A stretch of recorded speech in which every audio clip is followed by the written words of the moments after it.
time when I was in West Africa, my master, his name is Sheikh Becho, my master said, "Oh Allah, please protect us from the mainstream Muslims." Because I hate to say it, but most of the Muslims are crazy, and I don't even speak to them. I don't. What can I say to this guy? I'll walk past a Muslim in a heartbeat and won't feel bad about it. Because most of them, you don't know where they're at. One time I got into an argument with a Muslim over some Sufi books. So I just told a lie. I said, "Man, I'm just looking. I don't know nothing about Sufism. I'm going to throw the books away after I read them." Because he wanted, boy, it almost got physical over some books. So I don't speak to him. Most of them is crazy. So our master gave us permission to teach this Sufi way. And there are actually 7 levels of the soul. The circle 7 strikes again. There's 7 levels of the soul between us and Allah. And these 7 levels of the soul go along with the 7 chakras. And Hiram Abiff was hitting the heart, the throat, and the forehead. So this is the heart chakra, the throat chakra, and the 3rd eye, the 6th chakra, all hidden in masonry. So we teach this way, but it's done in private. Because in the ancient Egyptian mystery system, they didn't teach everybody. You had to be initiated to get the word. There's 99 names of Allah and one hidden name which gives you the all power of God. In the ancient Egyptian mystery system, they had the Hierophant. Who was he? Does anybody know? Who was the Hierophant who used to raise the people up with the strong arm grip of the lion's paw? Does it sound familiar? He's in the Egyptian mystery system called the Hierophant. Who is this guy? Who is he?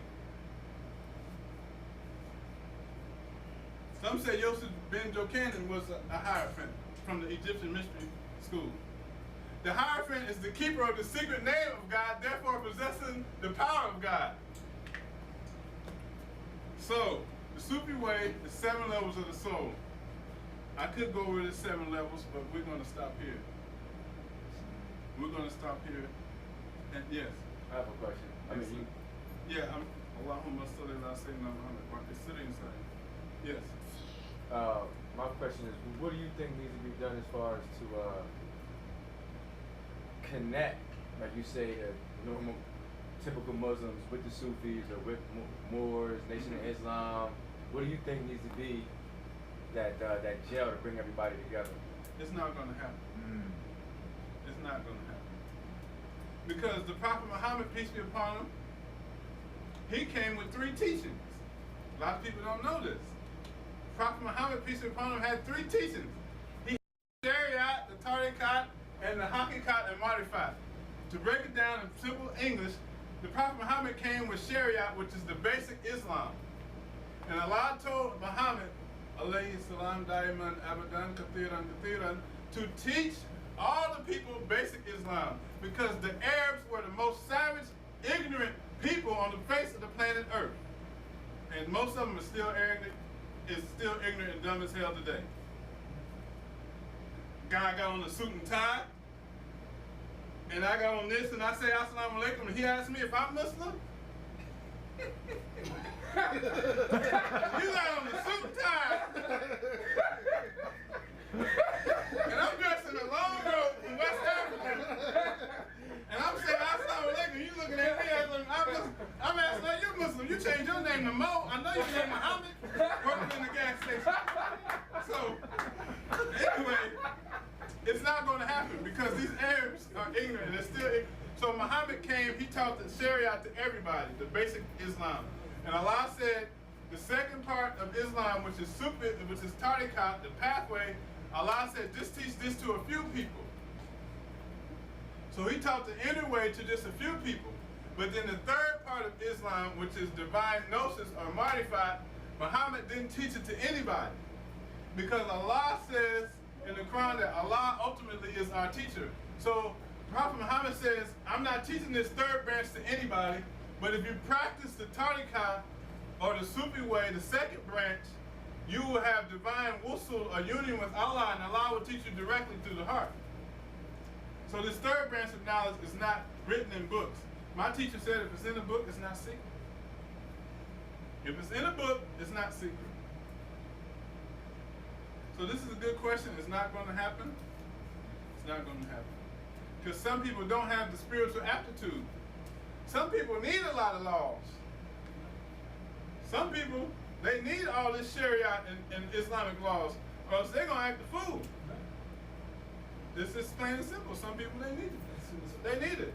Imagine North Philly, where I live at, with no police. Nobody likes the police. But if you don't have them, you don't like Johnny who lives next door either. Because he coming for your TV and your DVD. And then you're going to cost him. So, because I'm going to make one more thing. There's very few human beings on the planet Earth today. A human being is rare. A human being is rare. A human being does not kill another human being. He does not steal a human being's clothes. He does not rob and steal. We're looking at the dehumanization of the human. There's very few humans. Most of the people we walking around, most people we see are animals walking on 2 legs. They don't do nothing but what animals do. They have fight or flight or fear. That's their whole life. They eat, sleep, and procreate, and recreation. That's what animals do. Animals eat, sleep, procreate, and have recreation. If you have no concept of the divine being in your life, you're living as an animal on the plane of the animal. But in the Masonic lives, they say we can raise you from a dead level to a living perpendicular. And this is the Sufi way. To go from the lower self to the higher self to the 7 levels of the soul on the plane of the soul to the plane of the spirit. Because Allah is the only reality. Any more questions? Like they say in the hood, get at me, dog. If you want to learn this way, come. I'll give you my email and my number, and we can walk this way. It's so beautiful. It's so beautiful. Assalamu alaikum wa rahmatullah.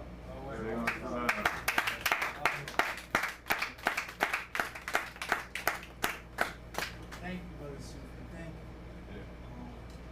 Yeah. Just to piggyback on that, yeah.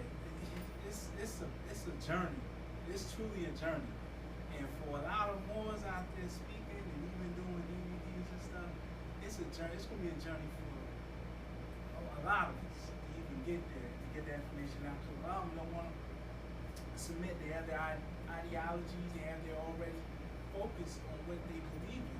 So for someone to say, switch yourself into this and this, and it's not to put somebody in subjection, but it's to put somebody in a proper position, in a humility, and it's not no, but in a humble position so they can see Allah, so they can see God, you know what I'm saying? Because you can't if you have your ego blocked, and a lot of people walk around with egos, and that is one thing that keeps them in the animal state, ego, and that's why I fight right to the dark, because I felt I had an ego, I mean it's so real Islam.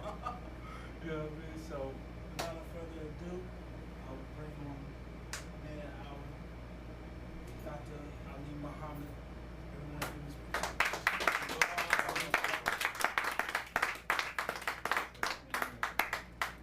Assalamu alaikum. Oh man, we can go home, right? We had a good night. I thank the brothers for sharing the information. And it is a walk. Life is a journey. And you have to unite with your true self first before you can ever understand uniting with your wife, your children, or anyone else. So, focus on your family. Focus on the things that are most important. I do want to give everybody a short outline. I pass this out because one of the things that I do, being that we do have a school, is as you're on your journey, you need to know where someone is getting the information that they come before you and speak of from. So I want you to be able to get access to the materials where I'm going to talk about Benjamin Bannaker and American history from, so you can be aware of how to investigate. Because this is a search procedure on American history that we're about to do. And we want to be able to do the search procedure right so that no weapons get around or pass or into the Holy Lands. We in the Holy Lands right now. So you can take off your shoes mentally. And you can relax in here because the information is very powerful.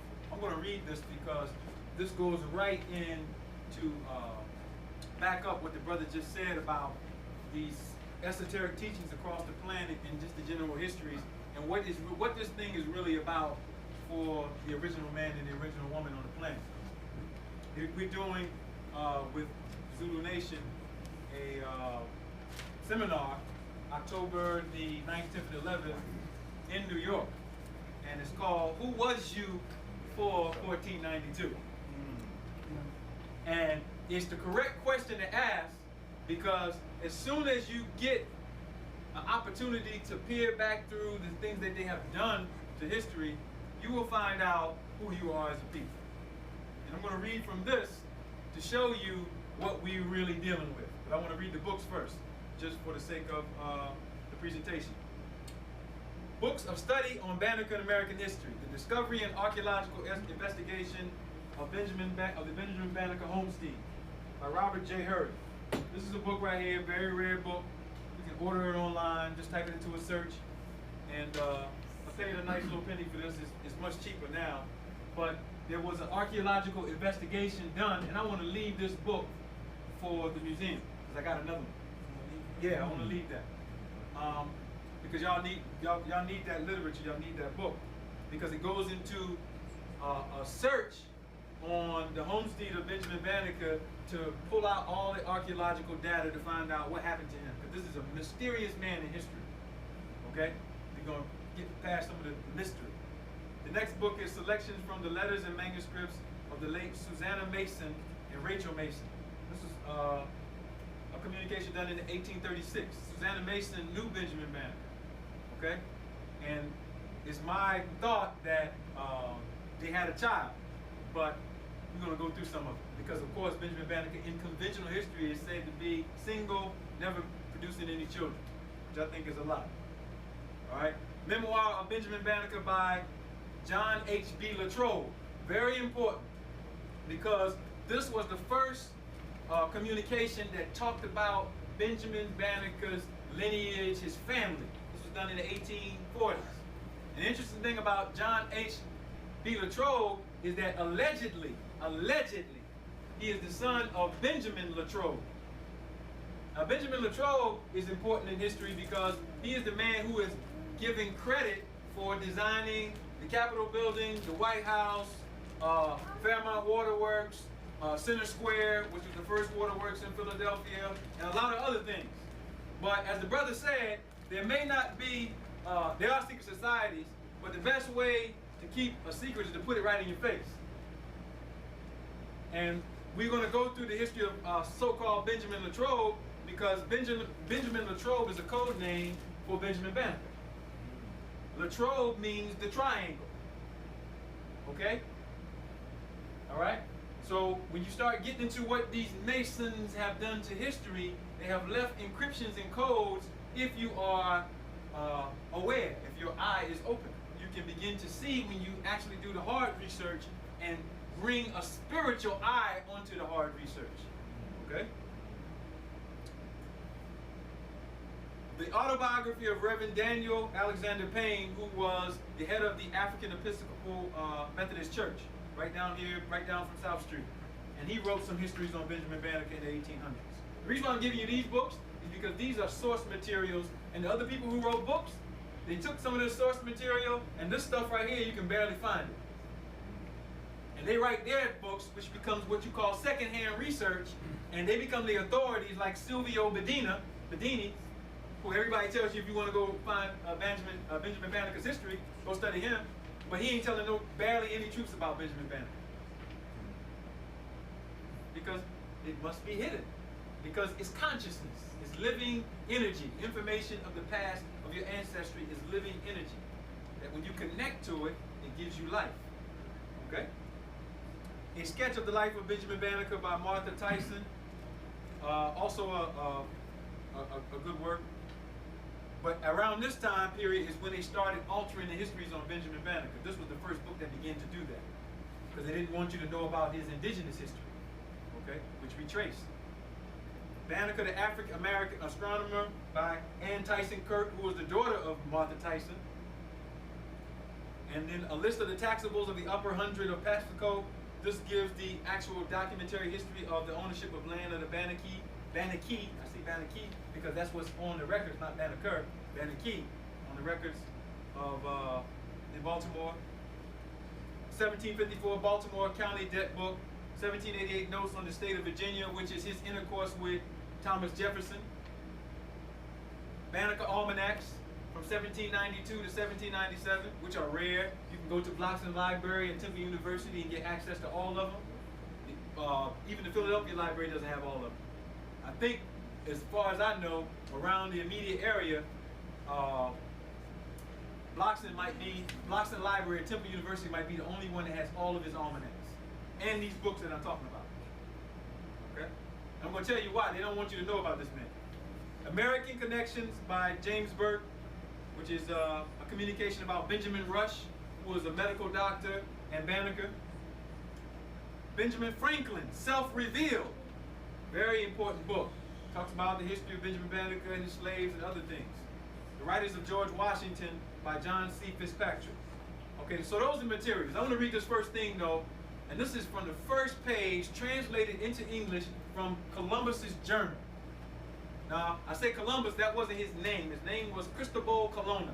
Christopher Columbus is a pseudonym, and it means something. This also encoded.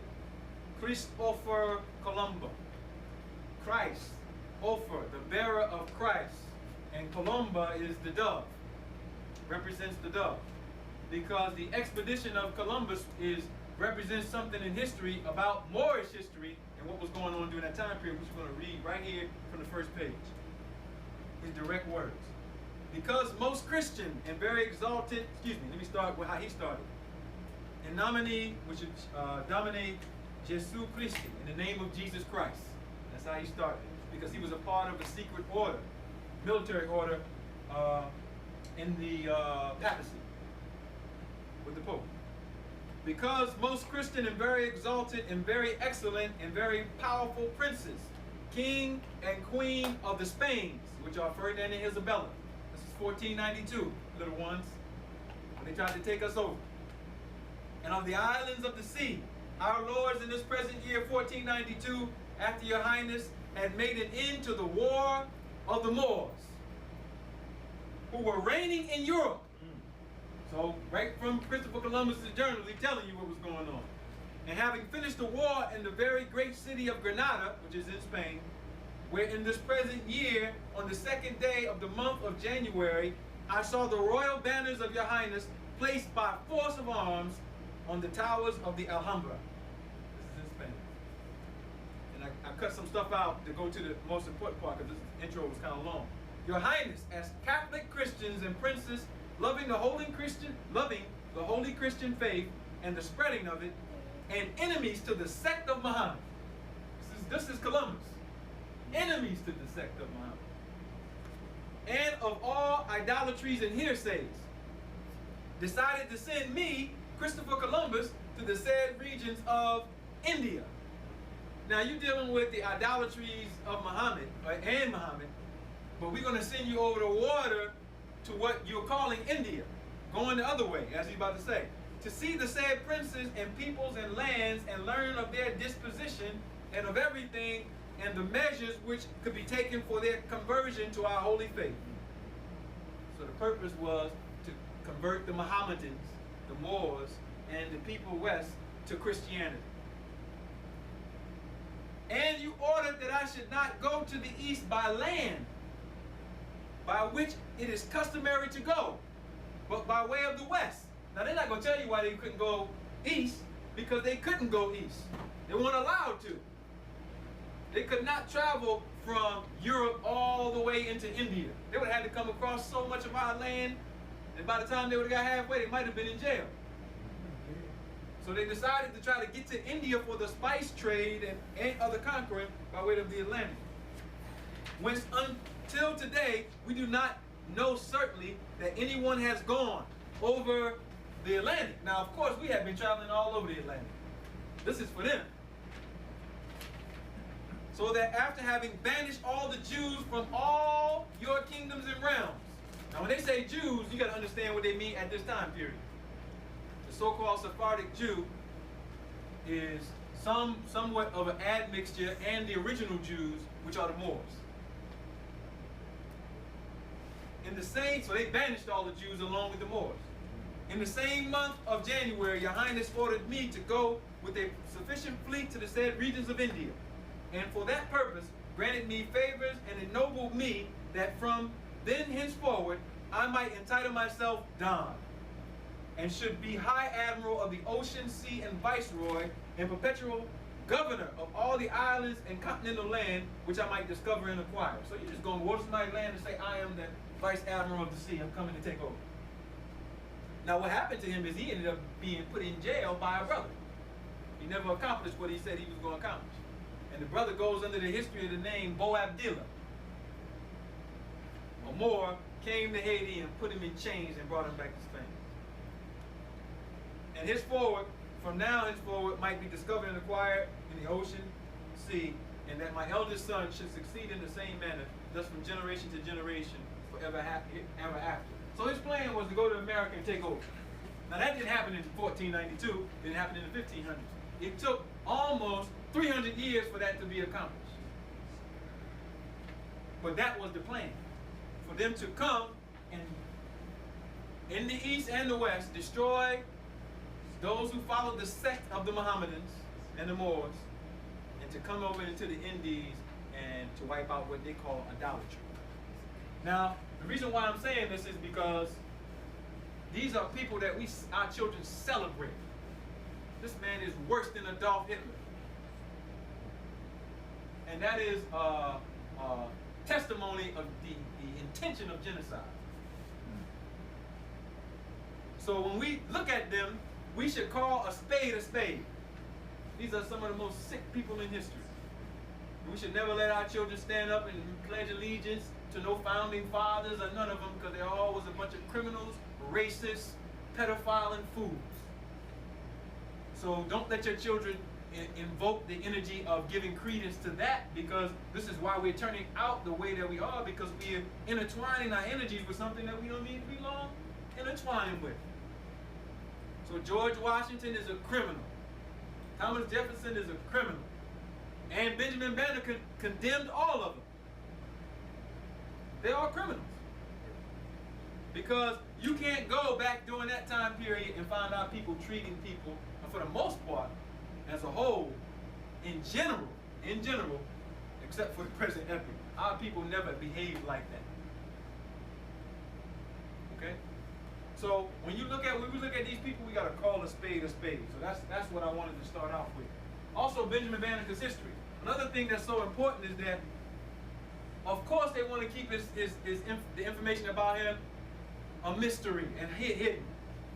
So much so that they charge you $875 for a book on Benjamin Bannaker. That's rare. This is a book called A Sketch of the Life of Benjamin Bannaker. From the notes taken in 1836, the book is $875. What's in the book? We're about to show you what's in these books. Okay, so Benjamin Bannaker is a true founding father. Because if you want to be a founding father, you have to be moral. You have to be a moral person, an intelligent person. You don't want to lock somebody else up and make them a prisoner of war, aka a slave, and then you stand up and say, according to this Declaration of Independence, all men are created equal. First of all, what happened to the women? The women are created equal too? And then only white men? But you want to get free and you got slaves or prisoners of war, you're a hypocrite. You belong on the same Discovery Channel communication with Adolf Hitler. You do. And we have to state it like that.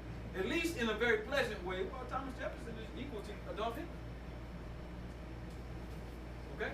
So listen, the next slide. Let's start walking through this thing. You can just click on the board, just hit it.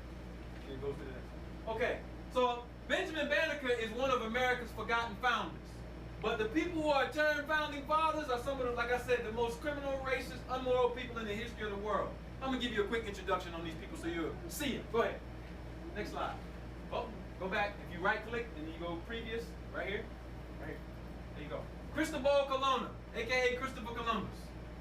Every October 8th, they make it a national holiday to celebrate the man who said that his objective was to destroy the sect of Muhammad, to destroy the so-called idolaters, and to just basically wipe out the Moors.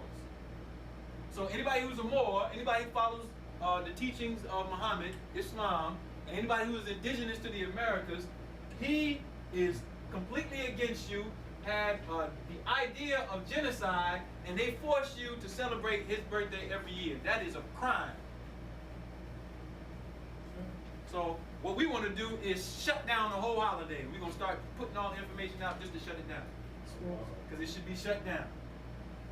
You can't make indigenous peoples, aboriginal peoples, give credence to the people who wanted to murder and kill them. Would Jews celebrate Adolf Hitler's birthday or honor? Who would even ask them to? This is the level of respect they have for our intelligence by putting this stuff up and then expecting us not to say nothing. And we don't say nothing. So, you know, it's on us. Next slide. Now, I know you've heard that Amerigo Vespucci, that's where the name America came from. I took this letter from the Library of Congress, which is actually a type reprint of the original letter. But you can barely see it. This is the text of it is the original letter, but it starts right here, Alberico Vespucci to Lorenzo Pinzon, Alberico, A-L-B-E-R-I-C-O. America was not named after him. That is a GD lie. So we have to find out who named America and why is it called America, because it got nothing to do with this, and they know this. I pulled this letter from John Boyd Thatcher, who wrote 6,000 pages on Columbus and Amerigo Vespucci in the early 1900s. This is at the Library of Congress. Why they keep calling him Amerigo Vespucci, and that wasn't his name. These are the subtle ways to wipe out history, to make you think that they are the true Americans. But America is only a cognitive of Morocco, or the Amaruca, which is an actual name that you find on the first map of a Moorish tribe in South America. Ka being the land, and the Amaru, like Tupac Amaru, who was of the so-called Inca. They never called themselves Inca. All right? Next slide. Christopher Columbus, again, was a genocidal racist. We just read that. Next slide. George Washington. Don't get those pictures where he got the wig on, because that's not a real picture. This is him right here. And this is George Washington, who owned prisoners of war, aka slaves. He's held up as the great founder and the first president when he was the 14th president. There were 600 articles of association and 800 articles of confederation. All of them European. And this is him on the black soldiers. The rights of mankind and freedom of America will have numbers sufficient to support them without resorting to such a wretched assistance. So to have our soldiers is a wretched assistance, when in fact he changed his mind, and that's why they won. Because we fought with them, which we should have never did. Quit siding with people who are against you. Well, this is him. Slave owner, criminal, genocide, maniac. And these are the people, President's Day. It's President's Day, everybody off. We should work overtime. Or go to the park and do some meditations and